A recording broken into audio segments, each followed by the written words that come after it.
Assalamualaikum warahmatullahi wabarakatuh. Waalaikumsalam warahmatullahi wabarakatuh. Bismillahirrahmanirrahim. Alhamdulillahirabbil alamin. Wa bihi nasta'inu ala umurid dunya waddin. Sayyidina wa maulana Muhammadin Rabbi shrahli sadri wa yassir li amri wahlul 'uqdatam min lisani yafqahu qawli. Selamat sore anak-anakku semuanya, siswa-siswi SMA Baranawati Surabaya, khususnya kelas 10 dan kelas 11. Jumpa dengan kami di Smart Luna TV dalam acara Ngabuburit Online. Sebagaimana disampaikan, ini adalah acara sebagai pengganti Pondok Ramadan yang biasanya kita laksanakan di sekolah. Anak-anak sekalian, pada kesempatan kali ini tema kita tentang istiqomah. Tentang istiqomah, apakah itu istiqomah dan bagaimana aplikasinya istiqomah dalam kehidupan kita sehari-hari. Sudah hadir di samping saya yang terhormat Ustadz Nur Hidayat. Assalamualaikum Ustadz. Waalaikumsalam. Apa kabar Ustadz hari ini? Alhamdulillah, Alhamdulillah sehat, baik. Anak-anak sekalian, mungkin kita sering melihat hal-hal yang berhubungan dengan istiqomah dalam kehidupan sehari-hari. Sebagai contoh misalnya musola, masjid itu di awal-awal Ramadan itu biasanya ramai, bahkan sampai meluber ke jalan tuh jamaahnya. Betul Ustadz ya? Betul. Tapi mendekati minggu-minggu kedua biasanya jamaahnya sudah berkurang. Akhirnya pada akhir-akhir Ramadan jemaahnya hanya yang tinggal di masjid, bahkan itu tidak sampai penuh Ustadz ya. Nah, apakah ini termasuk hal-hal yang kurang istiqomah atau bagaimana? Kita dengar penjelasan dari Ustadz Nur Hidayat. Kepada yang terhormat Ustadz Nur Hidayat, monggo dipersilakan. Baik, terima kasih. Alhamdulillah, syukur pada Allah kita bisa bersua walaupun via online ya. Mudah-mudahan kita semua diberi sehat oleh Allah Subhanahu wa taala. Amin. Selamat Ramadan 1442 Hijriah. Para pemirsa, utamanya anak-anakku sekalian, SMA Baranawati Surabaya. Dalam kehidupan kita, utamanya di bulan Ramadan ini, kita dituntut untuk melaksanakan ibadah Ramadan dengan sebaik-baiknya, termasuk amalan-amalan wajib maupun sunnah. Salah satu hal dalam Islam dikatakan sesuatu itu baik jika dilaksanakan dengan istiqomah, dengan ajak, dengan rutin, ya, dengan konsisten. Apa sih makna istiqomah itu? Istiqomah itu berarti adalah ketaatan yang terus dilakukan dengan sungguh-sungguh. Jadi tetap dalam ketaatan, dalam situasi apapun dan dalam kondisi apapun. Allah Subhanahu wa taala berfirman dalam surah Al-Ahqaf ayat 13, saya bacakan pada kesempatan ini. A'udzubillahi minasyaitonirrajim. Innalladzina qalu rabbunallah tsumma istaqamu fala khaufun 'alaihim walahum yahzanun. Kata Allah, sesungguhnya orang-orang yang berkata Tuhan kami adalah Allah, kemudian mereka tetap istiqomah, tidak ada rasa khawatir pada mereka, dan mereka tidak pula bersedih hati. Orang-orang yang hidupnya dalam ketaatan kepada Allah Subhanahu wa taala, sebagaimana janji dia dalam kehidupan sehari-hari, saat sholat dia mengatakan innas sholati wa nusuki wa mahyaya wa mamati lillah. Sesungguhnya sholatku, ibadahku, hidup dan matiku adalah untuk Allah Subhanahu wa taala. Kemudian dia berpegang pada itu. Maka dia dalam situasi apapun dia akan selalu dalam ketaatan kepada Allah. Bagaimana kita menjaga ketaatan itu? Pertama yang harus dilakukan adalah niati bahwa perbuatan kita ini adalah dalam rangka untuk mencari keridhaan Allah. Betul. Itu akan kuat, akan kokoh. Tapi kalau untuk yang lain, untuk karena memenuhi tugas sekolah atau untuk karena sungkan sama pacar ya gitu ya, atau karena sesuatu yang lain, itu lemah, rapuh ya, tidak kokoh. Niatilah sesungguhnya sholatku, ibadahku, hidup dan matiku adalah untuk Allah, sebagaimana kita selalu sampaikan dalam sholat-sholat kita. Iya. Ya. Terus ini bagaimana Ustadz, kalau misalnya kadang-kadang anak-anak itu kan ke musola, ke masjid itu karena perintah orang tua mereka. Kadang-kadang karena hanya teman aja, teman saya kok sholat sementara saya di rumah tidak sholat, tidak enak, saya ikut-ikut aja. Ya. Apakah ini juga masuk kategori ibadah atau bagaimana Ustadz? Jadi gini, ada fase-fase di mana dalam proses pendidikan itu ada conditioning ya, ada anak-anak perlu pengenalan, anak mulai pembiasaan dan lain-lain. Tidak apa-apa anak-anak itu sejak dini, sejak awal dikenalkan masjid, musola di sekitar kita. Belum niat lillahi ta'ala, tidak apa-apa. Yang penting dia mengenal apa itu masjid, ya. Apa itu musola? Oh, tempat sholat, tempat ibadah.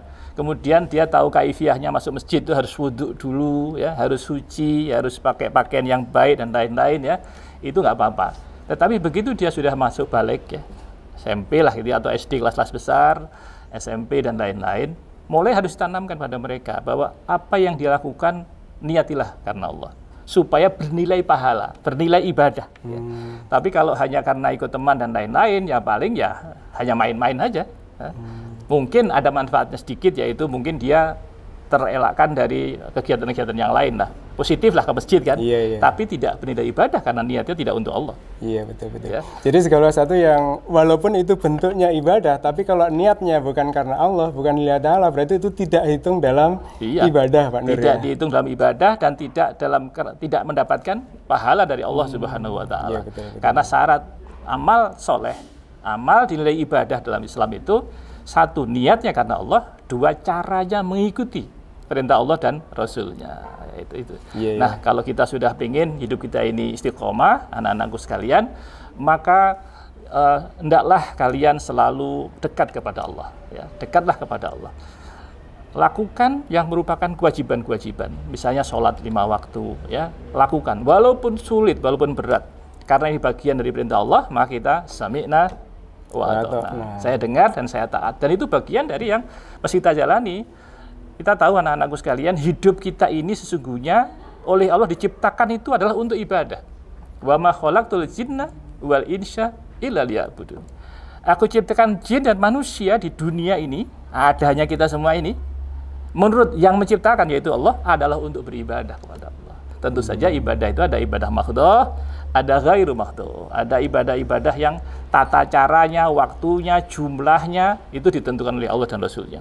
Ada juga yang ghairu mahdhah, ibadah sosial, silaturahmi, berteman, ya, berdagang dan lain-lain, itu adalah ibadah yang ghairu mahdhah.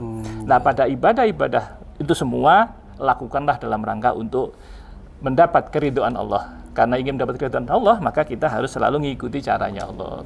Ya, berteman, ya, ada cara-caranya. Bagaimana berteman tidak berlebihan sehingga mengganggu komunikasi, ya, atau melanggar aturan. Itu semua kalau kita mengikuti caranya Allah, insya Allah kita akan selamat dan kembali kepada Allah dalam kondisi husnul khotimah. Ikut Allah. Itulah orang-orang yang istiqomah. Betul, ya. Betul. Jadi mulai dia balik sampai mati, berusaha, berjihad dengan sungguh-sungguh untuk ikut pada perintahnya Allah Subhanahu wa Ta'ala. Tidak mudah anak-anakku sekalian, karena apa? Karena anak-anak di usia remaja itu gangguannya banyak sekali, ya, dari diri sendiri dan dari luar, ya. Apalagi di era medsos seperti sekarang ini gangguannya luar biasa. Maka yang paling aman berpegang teguh kepada ajaran Allah. Yakini bahwasanya kalau ikut Allah selamat. Kalau nggak ikut Allah biasanya ikut setan. Kalau ikut setan pasti nggak selamat. Kira-kira begitu.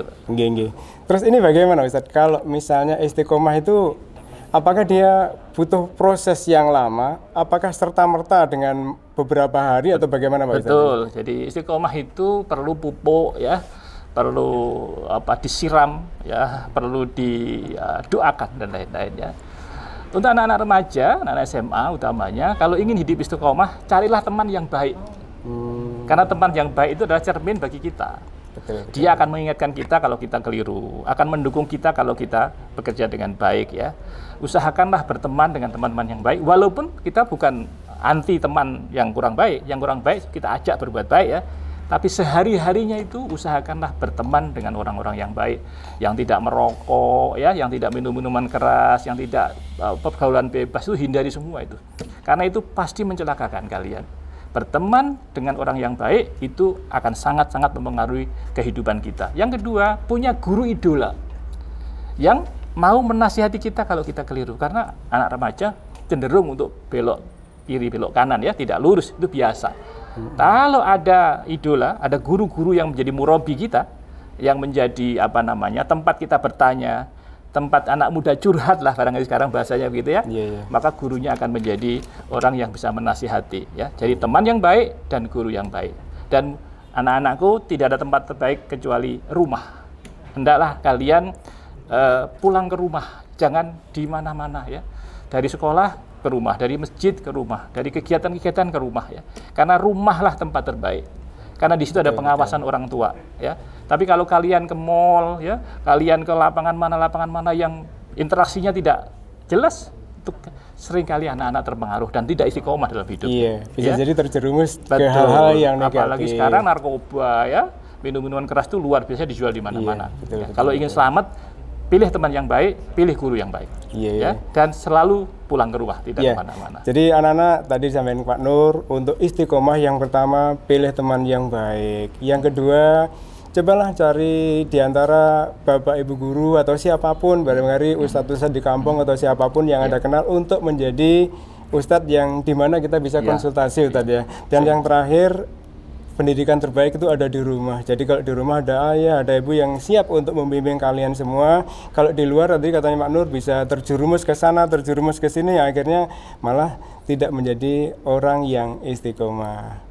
Demikian anak-anak apa yang disampaikan oleh Pak Nur Dayat, mudah-mudahan kita bisa mencerna, memahami, dan lebih-lebih lagi bisa melaksanakan dalam kehidupan kita sehari-hari. Terima kasih Pak Nur hadirnya, kemudian terima kasih juga atas hal yang disampaikan kepada anak-anak. Mudah-mudahan anak-anak bisa mengamalkannya.